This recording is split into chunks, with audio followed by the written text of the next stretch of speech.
guys, for today's video, tamang-tama kasi kakalipat lang namin ni Patrick ng apartment and I am going to show you and I'm so excited to do this vlog kasi nga gusto kong ipakita sa inyo ang klase ng apartment dito sa Taiwan and gusto kong makita ninyo gaano ba kagandang apartment dito sa Taiwan and how much is that in Philippines. Sobrang natutuwa nga ako guys kasi kakalipat lang namin ng apartment and before kasi tinulungan kong maglipat si Patrick kasi nga 'di ba magkalayo kami. Nasa Chungli ako and nandito siya sa May Taipei. And now, this apartment is located in Bangchao. Medyo lumapit ako ng konti. At siya naman yung napalayo sa kanyang work. Sobrang excited ako guys na ipakita yung apartment sa inyo kasi sabi ko, wow, finally, nalinis ko yung apartment. And yes, ako naman ang naglinis kasi tinulungan ko siyang mag-ayos ng mga gamit. Kasi guys, kung hindi ko siya tutulungan, besh, maniwala ka sa akin, 10 taon na naman ang aabutin bago niya yung maayos. Which is, this is not totally malinis. Inayos ko lang yung mga gamit kasi I don't have enough time to fix everything. Kasi guys, one night lang yung off ko and talagang nag-decide ako na pumunta pa dito para i-help siya. And yeah, I organized some stuff, the important things. And the other things is I just live here and I will do it next time. But for today's video, let me tour you guys and show you how it looks like our new apartment, Patrick's new apartment. So first is that is our door. Yan yung front, yan yung pagpasok mo. So meron siyang TV, ayan. Small TV lang siya and medyo makalat pa siya ng konti pero in-arrange ko na. I put some books kasi mahilig si Patrick sa books para sa akin. Ang hilig ko lang is So, ayan. Ito, hindi ko alam kung saan ko isasabit kasi dalawa ito, guys. Yung isa nilagay ko sa CR and may wine siya dito. Ayan. Hindi ko alam kung pwede bang ilagay sa rep yan. Inilagay ko muna dyan. Saka ko na talaga i-organize ng maayos. And also, tingnan nyo tong cutie-cutie na yan. So, bibili ako dyan, guys, ng maliit na, yung mga artificial na plant or at least yung tunay na plant na maliliit, ilalagay ko dyan. And also, meron kami ditong alcohol. Ayan, pang sanitize and lagayan ng coins niya. Kasi si Patrick, guys, ang hilig-hilig mag-ano ng coins. Tapos, yung sink natin is very small. We don't have enough space compared for the last apartment, but this is good. Meron silang electric stove here. Actually, this is very useful for me kasi hindi na namin magagamit yun. Siguro paminsan-minsan kapag ayaw namin gamitin yan. So, ayan. So, nilagay ko lang yung trash doon. Huwag nyo nang pansinin yan. And the sink is here. So, meron silang ganito. This is very elegant color for me. Black and white. And I like that. And meron sila ditong exhaust fan. Ayan. Ayan. So, meron din silang ganyan dyan. Ayan. And the fridge is smaller compared to our last fridge in old apartment. Ito pala guys, let me show you this. Nagtry akong gumawa ng ice cream na napanood ko sa TikTok. I know, sa YouTube. So, ginaya ko siya and actually, gusto ko nang kainin pero hindi ko makain kasi sobrang tigas. So, maybe next time ko na lang itatry si Patrick na makakakain yan kasi aalis ako mamaya. May trabaho pa ako. And yeah, wala pang laman. Siguro pag may 2 days off ako, saka na lang kami mag-grocery ni Patrick. And yeah, we don't have a plates organizer here. So, I just decided to put here. Dinala niya ito from old apartment. Ayaw niyang magtapon kasi ayaw niya nang bumili ng mga gamit. And this is our living room. Ayan. Kung makikita ninyo, maliit lang. Very small lang. Pero spacious naman siya. And malaki siya kumpara dun sa old apartment namin. Yeah. So, ito, from our old apartment, dinala din niya. Ibinigay na nung landlord doon kasi hindi naman na niya gagamitin yung kasi nga ibibenta na yung building. So this one is very cute and I like this because we can organize our shoe and yeah, this one is shoe rack. So I put all the shoes here. Ayan, so hindi pa kalat-kalat and ito nilalagyan ko lang yan na pang-vlog ko itong mga malilinis na basahan na pamunas. Kung nakikita ninyo na medyo dirty pa yung ibang part, pabayaan nyo na hindi siya dirty kasi nilinis ko yan ng very linis talaga. Medyo hindi lang organized. So this is the one room room that extra. Maybe kapag may bisita si Patrick na friends or me, we can let them stay here. So, this is the table. Actually, one of the table is for another room pero dinala ni Patrick dito para pagdikitin kasi nga gusto niya is medyo malaki kasi dito siya nag-tutor, dito siya nagagawa ng mga assignment niya. Ayan. And may window siya, guys. Ayan, oh. Taran! Yan yung pinaka-gusto ni Patrick and also me na may window. Kasi iba kapag may window, guys. Parang hindi ka suffocated. Ayan. So, ito pagpasensyahan nyo na. Medyo makalat pa yan. And may AC yan. Ayan.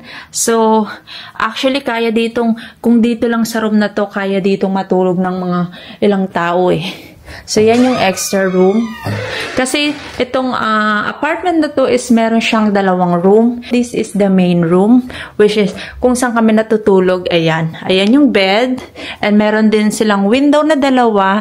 And nilagay ni Patrick yung chair kasi wala siyang malagyan ng belt. Hindi ko pa maano doon. And ito yung clothes. Lagayan ng clothes. Drawer.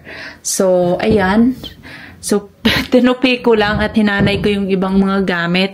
Ito yung TV, hindi siya nandito nung lumipat kami. Bali, ito yung sa old apartment namin na dinala lang niya. Nagbayad lang si Patrick dyan ng 2,000 NCD.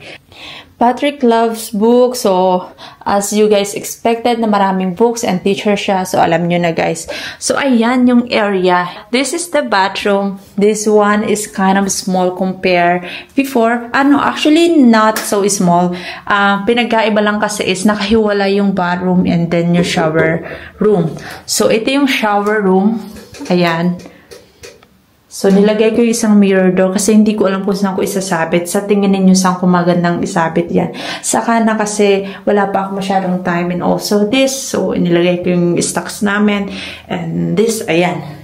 So, yung planggana at saka yung tabo, sabi ni Patrick, para saan daw. Sabi ko, huwag niya nang alamin. So, ayan yung bathroom, guys. I like the bathroom kasi sobrang clean niya. Ang linis, white na white. Basta ang ganda, ang linis tingnan. So, ayan yung new apartment. Ganito yung hitsura. As you guys can see, pinakita ko naman sa inyo ang lahat. Ngayon, guys, what I like from this apartment is the color, the paint. Kasi white siya. It's very clean tingnan. And also, it's like aesthetic, ganon. Sobrang aliwalas. Ang ganda talaga kapag white. And also, bagong pintura yata to. Kaya nung lumipat kami dito, alam nyo ba, sobrang baho ng amoy nung pintura. So, napabili tuloy si Patrick ng mga ganito. Ng ganyan. So, bumili siya. Pinaglalagyan niya bawat area. And then, pagbalik ko, smells good na, ay, sobrang saya. We are not done yet. Kasi, this apartment is also have a balcony. And this is our favorite part. So, let me show you guys. So, ito yung pinaka-gusto ko dito sa apartment na to. Kasi alam nyo ba kung gaano ka-importante yung balcony for me? Ito yung parang, you can relax and breathe when you feel stressed. Ayan. So, this is the view from here. Yeah. Makikita mo dyan yung view. Andon yung mga malalaking building and it's like Manila. Diba parang squatter area ng Manila. Pero hindi naman siya squatter. Maayos na maayos yan guys. Oh, akala ko walang wire ang mga Taiwan. Pero dito, bandang Bangchao, meron sila.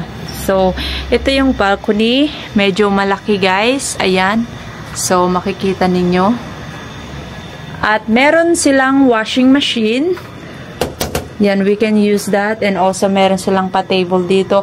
Lahat ito is nadat na namin dito. Gawa ng included na siya sa apartment. Ayan. So, we can hang our laundry here. Sobrang sarap dito, guys, na tambay kapag gising mo sa umaga and also kapag paggabi na. Dito nakaupo ka lang. So, ito yung pinaka-favorite place namin ni Patrick dito. So, pasok na tayo. Ouch! Alam nyo ba? Ay, wait lang, short text. So, yeah.